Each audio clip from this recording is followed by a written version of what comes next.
Right, so in this video, what I'm going to do is I'm going to take you through the basics of Python and how to write basic programs in Python. And this video will help you so much if you're a brand new, basically beginner, or you're just learning Python. This video will help you so much because I'm going to break everything down and this will give you a new understanding of everything, right?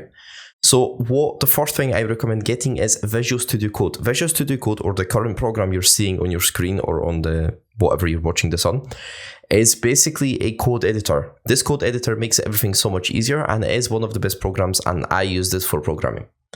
Another thing I recommend getting is the extensions. So Python Debugger, Python, and Pylance are basically the three extensions I recommend getting. So let me actually show you variables first because they're very, very important, right? So what variables are, they're basically our own elements or our own values that we can create, right? So let's actually call it number. So let's actually create our own variable called number. It's just called number and 10, and we're going to call another variable called number 2 equals 20. And what we're going to do is we're actually going to display these values, right? So we're going to do is print, and we're going to just call number, and I'm going to call another basically print value or function to basically display a number and number 2. Right, so let's just run this program. Now, what you're going to see is you basically see the values here, right? So the print, what it does, print is basically the function that just prints out the values, right? So if you look at the value, it says print number, and as you can see, 10 is the number is assigned to 10, right? So obviously this prints out 10. But the next function is print number and number 2. So as you can see, it gave us the output of 10 and 20, right? Now you might ask, okay, why did it like not add up or something, right? It's together, right? Because what happened was I put a comma. Now what comma does, it basically puts them as two different values and it tells the program to not add them up. It basically tells them to treat them as two different values. Now, if you want to add them up, what you need to do, or you want to maybe divide them, take them away, whatever, you need to put an operator, right? Now the operator in this case we're going to put is plus.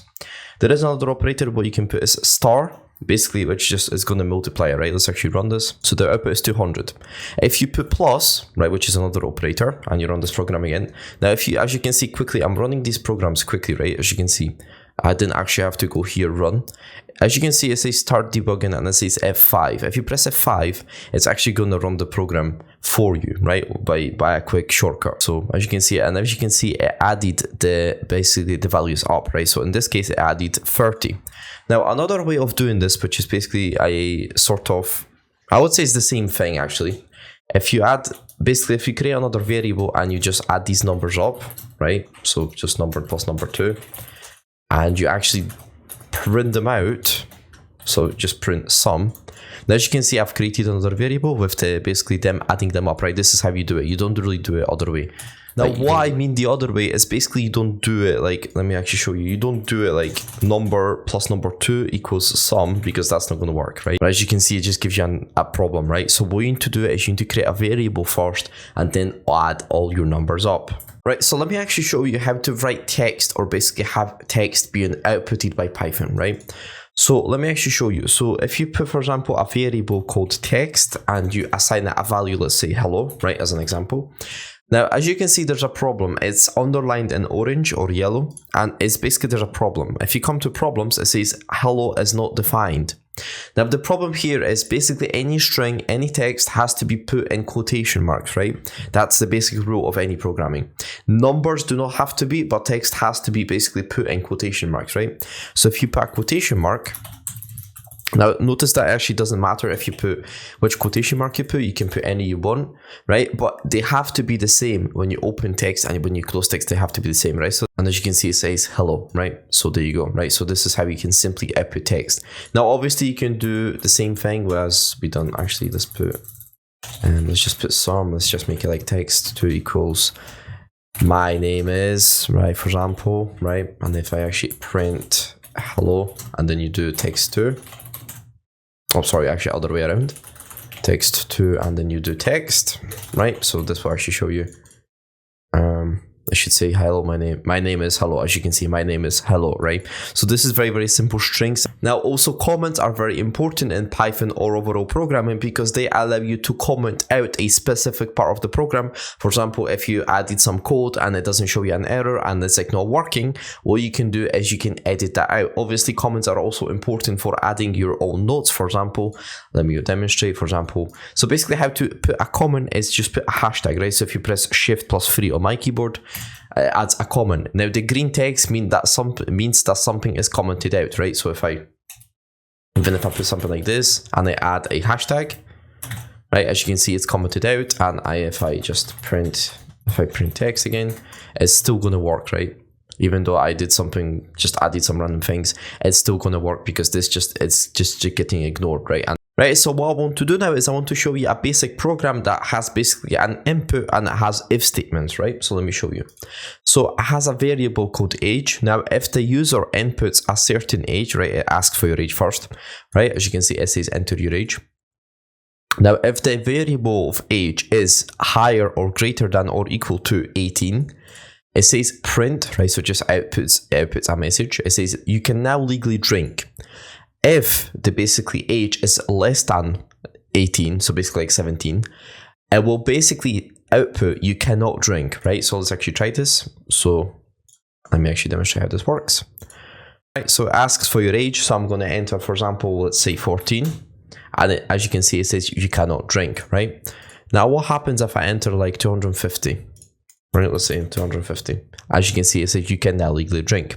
So this is a basic example, right? Now this is very, very easy, very basic, but the purpose of this is for you to understand how if statements work and the age, right? Sorry, the inputs, right? So this is very, very simple program. You can take this program and you can just edit it to your liking. And right, so just the one last thing I want to show you for this example is basically data types. Python data types are important. What they do is basically they enforce expected values, right? Or expected basically data types. So for example, as you can see here, what I've got is the same example. But if I put, for example, text or string into this, right? So if I put, for example, ABCD, as you can see, we got basically an error. It says I put ABCD, which is not a number, and it says you can now legally drink, but that's not true because I didn't put a number. So what you need to do is you need to enforce a data type, right? So let me actually show you an example.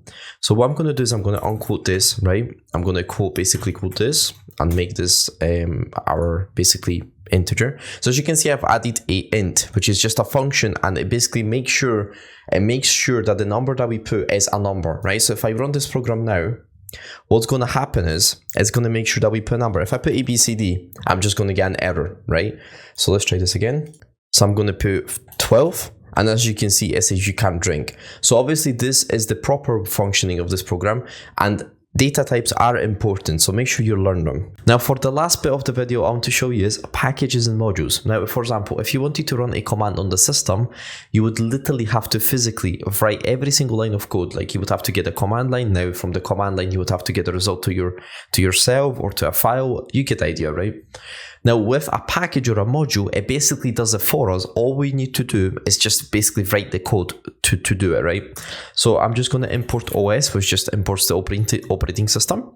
Now what I'm going to do is I'm going to basically write a code to run the command. So os.system, who am I? And I just need to basically print the output from the command, or basically from the command. And it's just going to run the command for me. And as you can see, it displays basically the host name with the username right here, right? So very, very simple, and a very, very good thing is to learn the packages or the modules, which basically starts with import and something. For example, import Flask, import Flask SQL and stuff like that, right? Right, so that'll be it for this video. I hope you guys enjoyed. Don't forget to leave a like, subscribe, comment, and if you have any questions, please comment down below. And if you want to see more content, especially regarding ethical hacking, cybersecurity, make sure to check my channel, and peace. And just a cool dinosaur for the end of the video. Boom! Hey.